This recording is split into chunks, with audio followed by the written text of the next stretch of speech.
Hey guys, and welcome back to another FanDuel video. I'm going to give you my lineups for week 5, and, well, if you want to play them. If not, use this as some insight.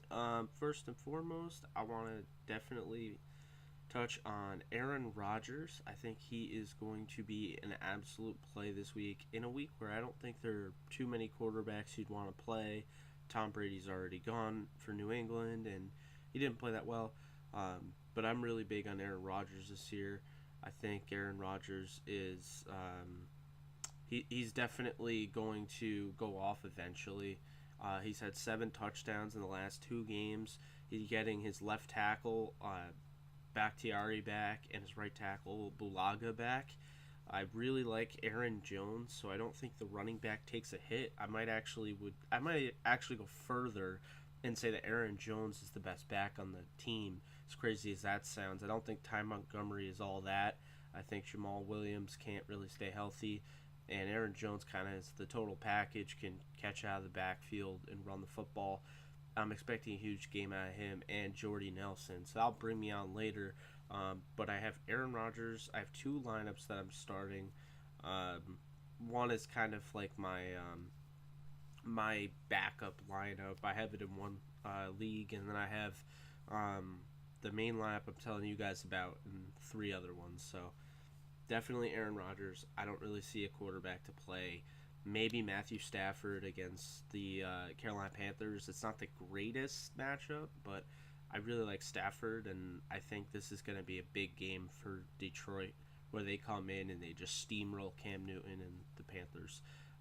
Aaron Rodgers is playing Dallas. Dallas did give up 2 touchdowns and pretty much a flawless game out of Jared Goff. They gave up a huge game to Todd Gurley.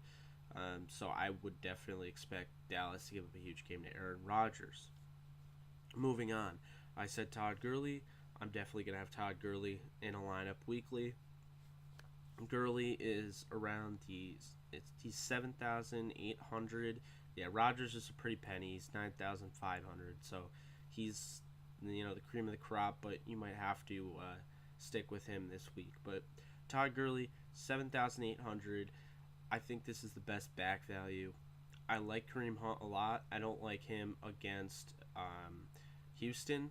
I think Houston's defense is really, really good, and I just didn't want to do that at this point. I think that game is going to be weird. I have Houston winning that game, so I avoided him. Thought Le'Veon Bell was an option, but ultimately he became way too expensive for me. So I decided to go with I decided to go with Todd Gurley, and Todd Gurley is the number 1 back in the league right now, without a doubt. The way he's able to catch the ball out of the backfield, but also run the football. Rams' offensive line has improved. They upgraded the left tackle position and center, so he has been able to definitely see more holes in the line, because before last year he was not able to really get anything going. And Sean McVay's been able to use him correctly. So I definitely am going Todd Gurley against the Seattle Seahawks. Seattle is averaging 134 points, 134 rushing yards given up by the defense per game, and I think Gurley is going to take advantage of that. Moving on, I'm going to give you one guy, I'm going to give you another, and you guys you can pick if you're going off my video. I have Bilal Powell. I love him against Cleveland. Look, Bilal Powell just had 28 points last week in a fantasy PPR league, so he's in the right direction. Matt Forte isn't playing. Elijah McGuire gets some carries, but Bilal Powell is the guy. I firmly believe the Jets will continue to pound the rock with him, use him out of the backfield as a pass catcher, and just pretty much rise that stock up, because I think he's going to be a trade deadline pick, a trade deadline pickup for a team that's in contention and needs a running back. I actually like Bilal Powell's fit for Green Bay, so that's an interesting one. But I do think that the Jets are going to use Bilal Powell a lot and get his stock up there so they can trade him. Bilal Powell's only in the it's 6,600 against Cleveland. Cleveland's horrid. I know they get Myles Garrett back. I don't think that's gonna be enough to steer me away from Bilal Powell. So I love him this week. And then Aaron Jones, who is 5,900. I firmly expect him to be the lead back moving forward. I think he's going to take over this week, and he had a really good week the week before. So I think now when he gets, full bell cow opportunity, I think he's going to pan out. Only 5,900 again, but I think you can't go wrong with either one of those. I just don't like. At first, I was like Bell and Gurley. You just can't afford it this week because there's some wide receiver matchups that really scare you. Next, I have Jordy Nelson. Look, I'm not a huge Jordy Nelson fan, but Jordy Nelson is really good. And Aaron Rodgers, that's his number one target, regardless of what anyone says. Randall Cobb, Devontae Adams, Jordy Nelson's the target. Jordy Nelson is 6'3". He runs a 4.3, 4.4, 40. He's fast. I don't know if there's anyone that's going to be able to stop him in the Dallas secondary. And I think with Devontae Adams hurt and banged up, and he will play, but I think he's going to be more of a decoy. I have Jordy Nelson kind of going off in this game, and Aaron Rodgers could throw 5 touchdowns, and Jordy Nelson could catch 2 or 3 of them. So definitely have Jordy Nelson going off in this game. Moving on, this guy's turning into one of my favorite receivers in the game. I couldn't stand him when he was on Seattle because I'm a Rams fan. But Golden Tate, watch out for Golden Tate. He's got in my opinion, the 3rd best quarterback in the league in Matthew Stafford. He has no one else around him.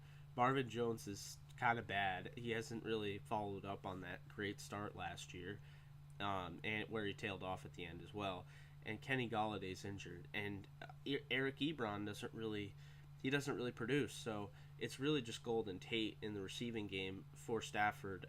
I love Golden Tate because in PPR, Golden Tate catch after catch after catch. He's really good running after the catch. He's really good. He can make a man miss in space. He's just he's a really good player. I liken him to a Doug Baldwin, so I think that's funny that because originally Seattle had both of them. But I definitely like Golden Tate this week. 6,700. I think you really can't beat it. The matchup against Carolina, I think he is going to have a huge game. And again, I think the Detroit Lions are going to roll over Cam Newton and Panthers. So I would definitely play Golden Tate. I'm saying I'm putting my stamp on Jordy Nelson at it was 8,600. I'm putting my stamp on Jordy Nelson. I'm putting my stamp on Golden Tate. Those are the 2 receivers you need. Gurley and Rodgers are definites. Bilal and Aaron Jones, I think, are 2 guys that you can really consider. But you can really mix and match. They're not a deal breaker running back thing. I think Todd Gurley, Aaron Rodgers, Jordy Nelson, Golden Tate have to be in your lineup this week. I love the matchups. But moving on, this is another one of those, I'll give you this guy or this guy. My first guy, Cooper Kupp. So the Rams have a really good receiving core for the first time in a while. Sammy Watkins is going to be shadowed by Richard Sherman. I don't know if Jared Goff will flat out avoid that, but I don't know if many plays will get through on Sherman. Sherman is pretty locked down. He does a really nice job of commanding one side of the field, so I don't know how well that's going to go. I would avoid Sammy Watkins at all costs. Next, you have Robert Woods, who's probably going to be covered by Shaquille Griffin, the rookie, so he's an interesting play, but I firmly believe that the Rams are going to use Cooper Kupp early and often in the passing game, over the middle, as the slot guy that's really going to get the offense rolling. Because I think Cooper Kupp, he's kind of the security blanket for Jared Goff, and I think they already have a great rapport. And I think Cooper Kupp at 5,700 is kind of a no-brainer if you want to get the guys like Golden Tate and Jordy Nelson and Aaron Rodgers and Todd Gurley. I would have loved to try to get T.Y. Hilton. There was just no way for me to put T.Y. Hilton, Jordy Nelson, Golden Tate, Todd Gurley, and Aaron Rodgers all on the same team without me really taking a hit on either running back next to Todd Gurley. Uh, there was just no way for me to do it because I would have loved to have T.Y. Hilton with this bunch, but it just didn't work out. I think Cooper Kupp has yet to really break out, but I think this is the game where I don't think Seattle's really game planning for him. I think they're game planning for Sammy Watkins, and I think Cooper Kupp could have a huge game just with his yards over the middle. And he is a guy that can score in the red zone. He runs very precise routes. He's 24 years old, but he looks very veteran-esque, and I think the Rams are going to rely on him this week. But the other guy I have is Devontae Parker, and here's why. Devontae Parker's probably going to get covered by Adoree Jackson, or it might be Bryce McCain. I don't really know what the Tennessee Titans are doing there. Logan Ryan, Bryce McCain, Adoree Jackson. I would probably put Adoree or I would probably put Logan Ryan or Adoree on him, but Marcus Mariota is not going to play for the Titans, which is unfortunate. But it opens up the door of opportunity for a team like the Dolphins, who are just struggling right now and need all the help they can get. They're at home for the first time. I'm expecting this to be an offensive juggernaut game. If the Titans, I'm not big on Matt Castle, so I think basically what you're looking at, Marcus Mariota doesn't play. Titans can't move the ball at all. It's going to be a lot of punting all game long. And I think Jay Cutler and this Miami Dolphins offense is finally going to get rolling. I think Devontae Parker's a prime target. He's huge. He's fast. He's big. He's going to be the red zone guy, but he also can make catches over the middle, break tackles. So I really like him against this Tennessee secondary that's kind of undersized in a way. Won't really be able to match up to 6'2", 6'3" Devontae Parker. Devontae Parker you can have for 6,100, so it's a good value. So it's really, you can decide between Cooper Kupp or Devontae Parker. I don't think you can go wrong either way. Moving on, I actually have one tight end, and that is Hunter Henry. I think Hunter Henry is set up for a huge game against the Giants. Giants are one of the worst teams in the league, giving up tons of points to tight ends in fantasy. So I base it off of that. I know Antonio Gates will probably steal a touchdown from him now that I'm telling you that, but Hunter Henry has only gotten better, and I think, with the way this Giants defense has been with tight ends, I think it's going to be both tight ends on both teams making plays, but I like Hunter Henry in his second year over Evan Ingram in his first year. I have the Giants winning that game, but I think Hunter Henry is going to keep it close with 2 touchdowns, so I like him a lot, especially for the value at 5,200. You can't go wrong with that. And lastly, the best kicker in the National Football League, Greg Zuerlein, hit 7 of 7 last week. If you don't play him, 5,300. If you don't play him this week, I don't know what to tell you. I mean, it's kind of a no-brainer. You play him until he just doesn't. I think you play him every week. He's a kicker, and he has the potential, if the Rams, offense continues to move the ball and get stopped within, the red zone or a little bit further back, he's going to be kicking tons of field goals. Seattle's defense is good, not amazing, but it's still really good. And I could definitely see another 5 field goal day or something along those lines out of Greg Zuerlein. And then lastly, 2 defenses. You got the Buffalo Bills against the Cincinnati Bengals, 4,600. And then you have the Lions defense against Carolina, and that's 4,700. Now, the Lions defense is coached by Terrell Austin. He's done a great job. The secondary has guys like Nevin Lawson, Darius Slay, Glover Quinn making all the plays, and Quandre Diggs. So they have players in the secondary that can make plays, and they really harassed Matt Ryan.